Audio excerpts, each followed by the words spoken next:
Hello, everyone. Welcome back to my YouTube channel.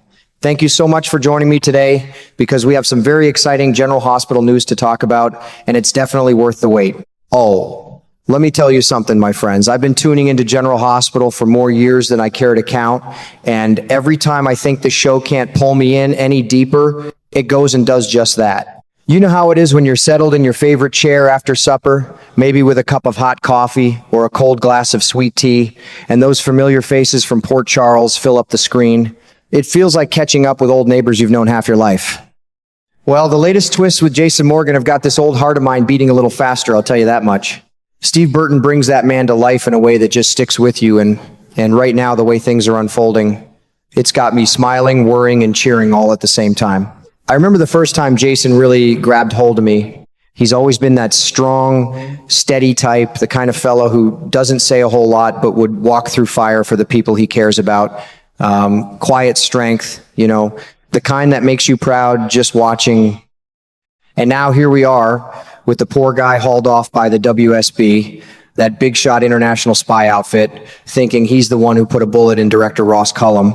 But we folks who've been following along know the real story, don't we?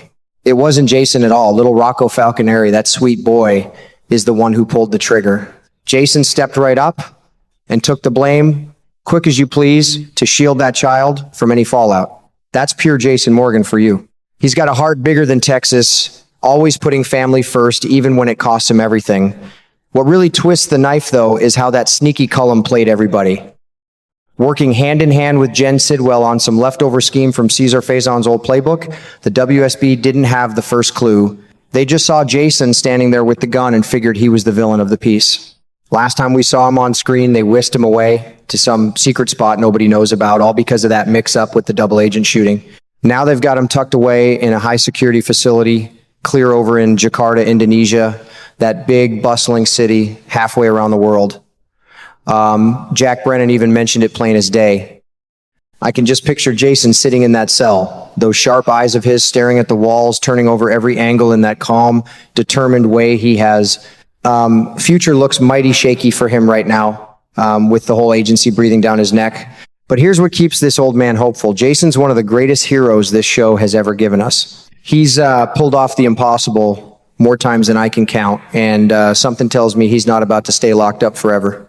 I keep wondering late at night when the house is quiet if maybe somebody inside the WSB could be on purpose, could be a slip of the tongue, lets it slip that Cullum is still very much alive. Once that news reaches Jason's ears, Lord have mercy, I bet you a shiny new dollar he'll find a way to bust out of there. He's got that fire in him, the kind that says, I'm coming home to protect my own. Imagine it slipping away from the tightest guards the WSB can throw at him, making his way back to Port Charles like a ghost from the past. He'd show up when folks least expect it, ready to settle scores and wrap his arms around Sonny, Carly, and all the people who've been missing him something awful. These storylines always make me think about real life too. How sometimes doing the right thing lands you in a heap of trouble, but love and loyalty have a way of pulling you through.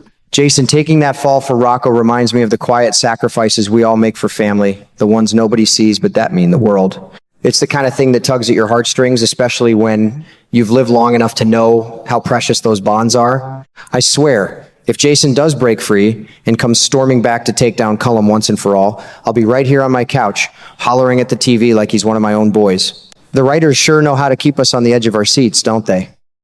And that's the beauty of it all. No matter how dark things look for Jason right now, with the future hanging by a thread and the whole agency watching his every move, I've got this feeling deep down that good things are coming. He's earned his happy ending more than most. So I'll keep watching week after week, just like I always have. These characters have been part of my evenings for so long, they feel like family.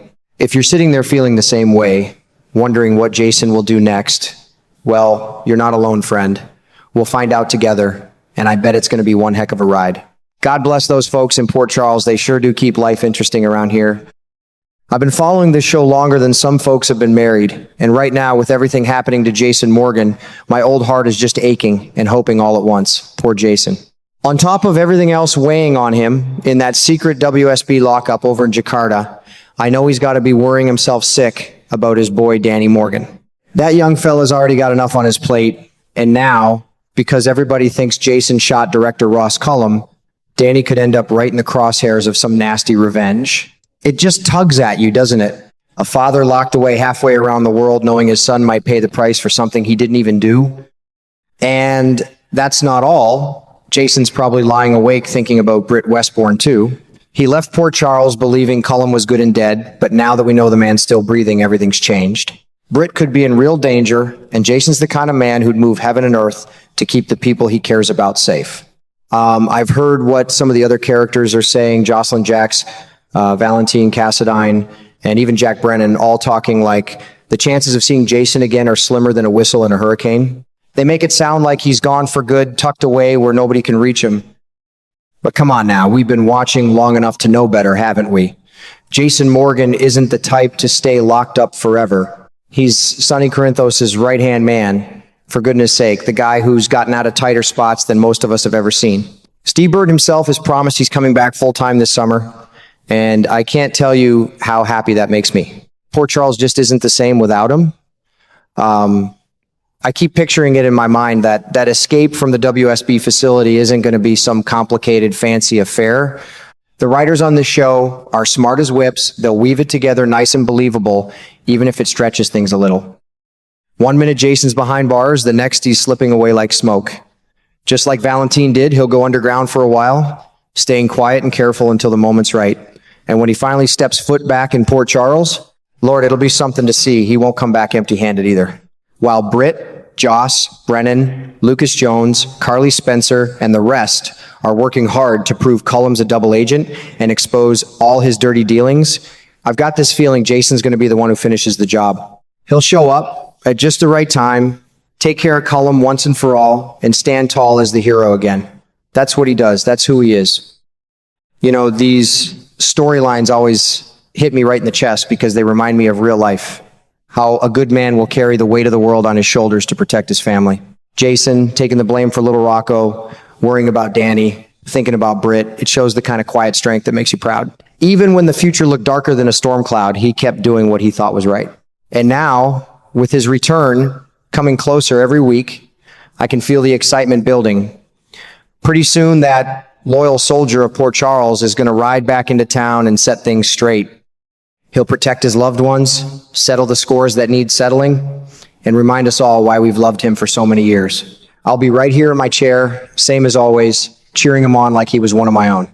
These characters have kept me company through good times and bad, and watching Jason come home is going to be one of those special moments. If you've been following along too, I bet you're feeling the same pull, that mix of worry and hope that keeps us coming back. Hang in there, friends. Jason's story isn't finished yet, and I've got a strong feeling the best part is just around the corner. God bless those folks in Port Charles for giving us something warm and exciting to look forward to every single day.